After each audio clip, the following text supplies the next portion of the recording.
तो welcome back guys, आप लोगों का स्वागत है एसएस मांगा क्लीनर के एक नई वीडियो में। वैसे दोस्तों, चैनल पे नए हो तो चैनल को सब्सक्राइब और बेल आइकन को ऑन कीजिए। तो चलिए शुरू करते हैं। तो जहाँ तक कि हमने पिछले एपिसोड में देखा था कि वो उस स्वॉर्ड से कंट्रैक्ट करने के लिए अपनी उंगली को काटने लगता है, पर उस स्वॉर्ड टूट जाती है। इस चीज से फ्रस्ट्रेट होके वो स्वॉर्ड को स्विंग करने लगता है। थोड़ी देर बाद लू फेंग काफी ज्यादा थक जाता है और सोचता है मैं इस स्वॉर्ड से कैसे कॉन्ट्रैक्ट करूं। तभी वुडन किंग स्वॉर्ड के अंदर वो छोटी छोटी वाइन ग्रो करना स्टार्ट कर देती है और सीधा जाके लू फेंग की बॉडी के अंदर एंटर करने लगती है। लू फेंग को वहाँ पे डिफेंड करने का टाइम ही नहीं मिलता। ये स्वॉर्ड मेरे साथ कॉन्ट्रैक्ट बना रही है, ये सोचते हुए लू फेंग वुडन किंग स्वॉर्ड को अपना ब्लड एब्जॉर्ब करने देता है। पर यह बात लू फेंग को बिल्कुल भी पता नहीं थी कि स्पिरिट वेपन के साथ कोई ऐसे ही कॉन्ट्रैक्ट नहीं कर सकता। स्पिरिट वेपन का जो ओनर है उसके पास इतनी स्ट्रेंथ होनी चाहिए कि वो वेपन को कंट्रोल कर सके, और अगर उसके पास इतनी स्ट्रेंथ नहीं हुई तो स्पिरिट वेपन उसकी सारी एनर्जी को एब्जॉर्ब कर लेगा। और यही सेम चीज लू फेंग के साथ हो रही होती है। थोड़ी देर बाद लू फेंग जब अपनी आंखें खोलता है तो देखता है कि वो स्वॉर्ड उसकी एनर्जी को अभी भी एब्जॉर्ब कर रही होती है। लू फेंग सोचता है यहाँ पे कुछ तो गड़बड़ है। तभी लू फेंग अपने लेफ्ट हैंड के अंदर एनर्जी को इकट्ठा करने लगता है और उस स्वॉर्ड को पकड़ते हुए बोलता है फटाफट से एब्जॉर्ब करना बंद करो, नहीं तो मैं तुम्हें पक्का यहीं पे गाड़ दूंगा। और ये बात वुडन किंग स्वॉर्ड को समझ में आ जाती है और धीरे धीरे वो स्वॉर्ड अपने ओरिजिनल फॉर्म में आ जाती है। लेकिन इस वक्त तक लू फेंग की हालत काफी ज्यादा खराब हो गई होती है। खून की कमी की वजह से उसका चेहरा सफेद हो गया होता है। लू फेंग सोच रहा था कि स्पिरिट वेपन का नेचर कैसा है। मैंने इसको कॉन्ट्रैक्ट करने के लिए बोला तो ये मेरी एनर्जी को एब्जॉर्ब करने लगा। लेकिन यह बात लू फेंग को बिल्कुल भी पता नहीं थी कि एक स्पिरिट वेपन को कंट्रोल करने के लिए एक मार्शल आर्टिस्ट को कम से कम इनर एनर्जी रिलम पे होना चाहिए और उसकी स्ट्रेंथ कम से कम इतनी होनी चाहिए कि वो वेपन के एब्जॉर्बेशन को सह सके। अगर आप एनर्जी गैदरिंग रिलम पे हो फिर भी आपको एक स्पिरिट वेपन चाहिए तो स्पिरिट वेपन आपका ब्लड एब्जॉर्ब करेगा। अगर लू फेंग के पास उसकी एक्स्ट्रा ऑर्डिनरी फिजिक्स नहीं होती तो वो अभी तक सूख के एक डेड बॉडी के अंदर बदल जाता।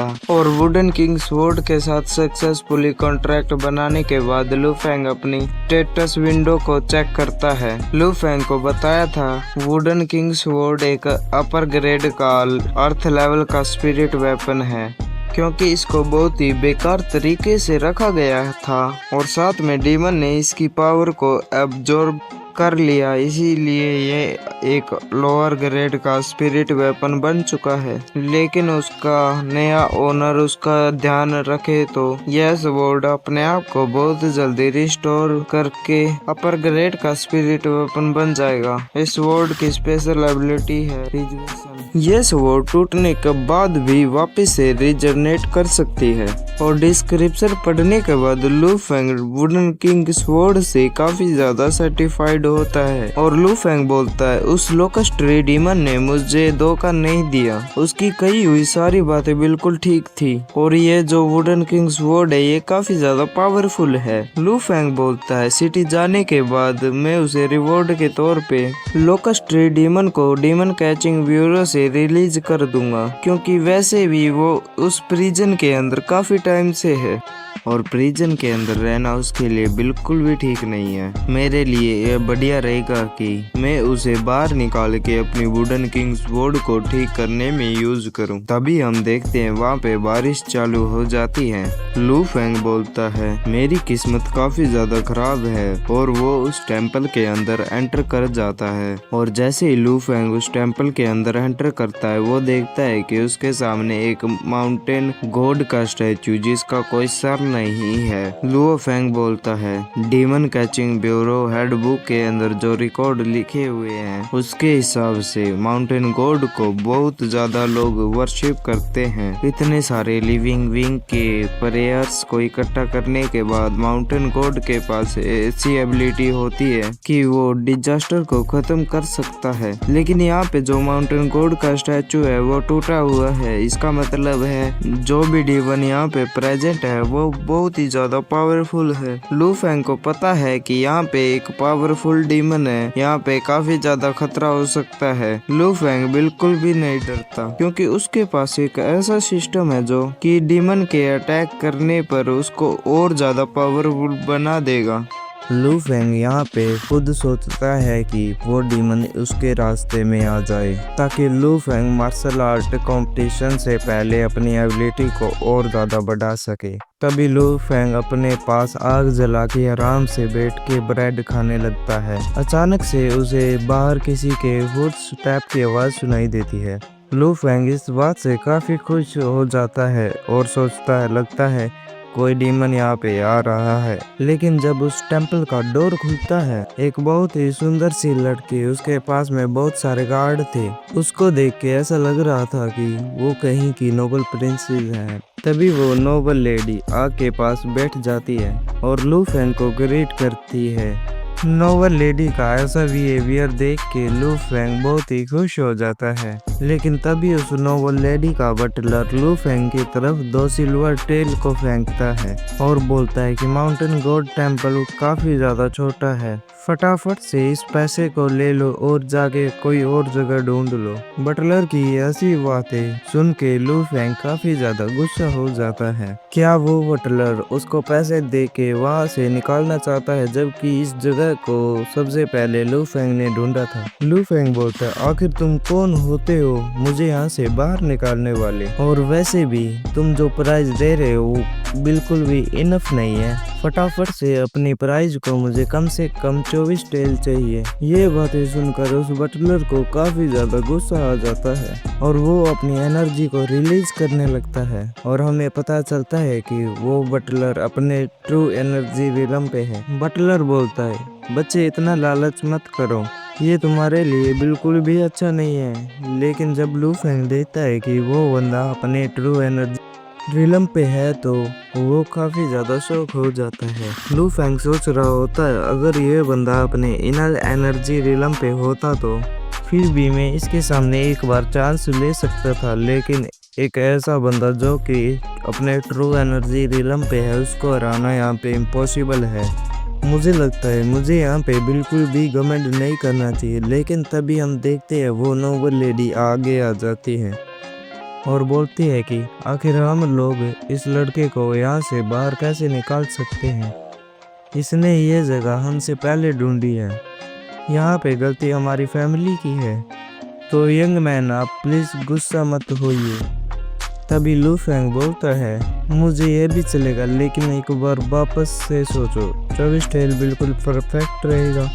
अगर तुम्हें 24 नहीं देना तो मैं 20 में भी मान जाऊंगा। तभी नोबल लेडी हंसते हुए बोलती है, अब प्लीज मजाक करना बंद करो, वैसे भी बहुत रात हो चुकी है और बाहर बहुत जोर से बारिश हो रही है। ऐसा भी हो सकता है कि बाहर बहुत सारे डीमन हो। अगर आप यहाँ पे टेंपल के अंदर रहते हैं तो वो आपके लिए बिल्कुल सही रहेगा। तभी लू फेंग उसको थैंक यू बोलता है और अपने मन के अंदर सोच रहा होता है कि आखिर इससे क्या फर्क पड़ता है, आखिर डीमन से यहाँ किसको डर लगता है। मुझे पहले पता होता तो मैं अंदर की तरफ आता ही नहीं।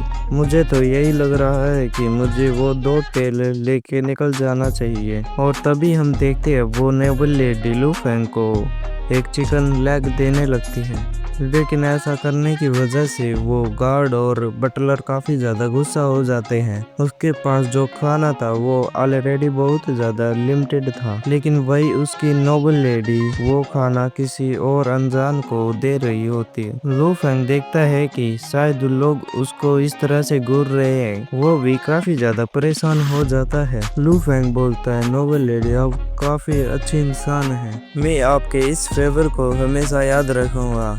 वैसे क्या आप मुझे बता सकती हैं आखिर आपका नाम क्या है? तभी नोबल लेडी शर्माते हुए बोलती है, मेरा नाम सिल्विया है। ये करते हुए सिल्विया और लू फेंग की कन्वर्सेशन आगे बढ़ने लगती है, लेकिन अचानक से उसे बाहर से किसी और के काफी जोर से चिल्लाने की आवाज सुनाई देती है। तभी वो जो बटलर होता है वो बोलता है, सब लोग प्लीज शांत हो जाओ, और वो गार्ड को बोलता है, फटाफट से यंग लेडी के पास जाओ, उनकी प्रोटेक्शन करो। वो स्वॉर्ड लेके बाहर की तरफ निकलता है तो वो देखता है कि बाहर जितने भी गार्ड खड़े थे वो मारे जा चुके हैं, और उन सारे गार्ड को देख के उसे ऐसा लगता है कि उनको फाइट करने का मौका नहीं मिला, वो यहाँ पे डायरेक्ट अटैक करके मार दिया गया है। उस बटलर को पता चलता है कि यहाँ पे कोई मोस्टर नहीं है। वो बटलर अपने आसपास सभी जगह देखने लगता है कि आखिर यह किसने किया। तभी हमें एक लंबे बालों वाले बंदे को दिखाया जाता है जो कि टेम्पल के छत पे होता है। वो बंदा ब्लड डीमन सेक्ट का व्हाइट बोन सेज होता है। उसको यहाँ पे सिल्विया को पकड़ने के लिए भेजा गया है, और अंदर जब सिल्विया सुनती है कि टारगेट वो है, वो काफी ज्यादा घबरा गई होती है, क्योंकि सिल्विया को बिल्कुल भी पता नहीं था कि ब्लड डीमन सेक्ट कौन है, आखिर ये व्हाइट बोन सेज उसके पीछे क्यों पड़ा है। तभी हम देखते हैं उनमें से एक गार्ड बोलता है, यंग मिस, जो ब्लड डीमन सेक्ट है वो मार्शल आर्टिस्ट होते हैं जो कि डीमन को वर्शिप करते हैं। ये जो लोग होते हैं ये काफी ज्यादा बेकार इंसान होते हैं। अपनी पावर और लाइफ को बढ़ाने के लिए ये ह्यूमन को सेक्रीफाइस करते हैं और खुद को एक डीमन के अंदर चेंज कर लेते हैं। इस सेक्ट के जो मेंबर है वो ना तो ह्यूमन है ना ही डीमन, और व्हाइट बोन सेज उनका एक एक्सपर्ट है जो कि मार्शल आर्ट के फियर्स एनर्जी रिलम पे है, और साथ में वो कॉपस डिफाइनिंग लिनियस का सक्सेसर भी है। सिल्विया ये बातें सुन के काफी ज्यादा शौक हो गई होती है कि ये जो लोग हैं वो ह्यूमन को मार के खाते हैं, और शौक की वजह से वो पीछे गिरने लगती है। लेकिन तभी लू फेंग उसको पकड़ के गिरने से बचाता है। अपने आप को लू फेंग के हाथों में देख के सिल्विया काफी ज्यादा शर्मा रही होती है और बोलती है, आखिर ब्लड डीमन सेक्ट वाले मुझे टारगेट क्यों करेंगे। तभी गार्ड बोलते हैं, हमारे जो सर हैं वो फिनिक्स ट्री काउंटी के प्रोटेक्टर हैं, उनको ये पोस्ट इसीलिए मिली क्योंकि उन्होंने ब्लड डीमन सेक्ट का एक बहुत बड़ा केस सॉल्व किया था, और यहाँ पे यंग मिस को कैप्चर करके ब्लड डीमन सेक्ट रिवेंज चाहता है। ये बातें सुनकर लू फेंग को समझ में आता है कि सिल्विया फिनिक्स ट्री काउंटी के हेड की बेटी है। इस बार के लिए इतना ही, तो चलिए मिलते हैं नेक्स्ट एपिसोड में। वैसे दोस्तों, आप मुझे कोई स्टोरी सजेस्ट करना चाहते हैं तो प्लीज कमेंट में बताइए, मैं आपके कमेंट को चेक करूंगा।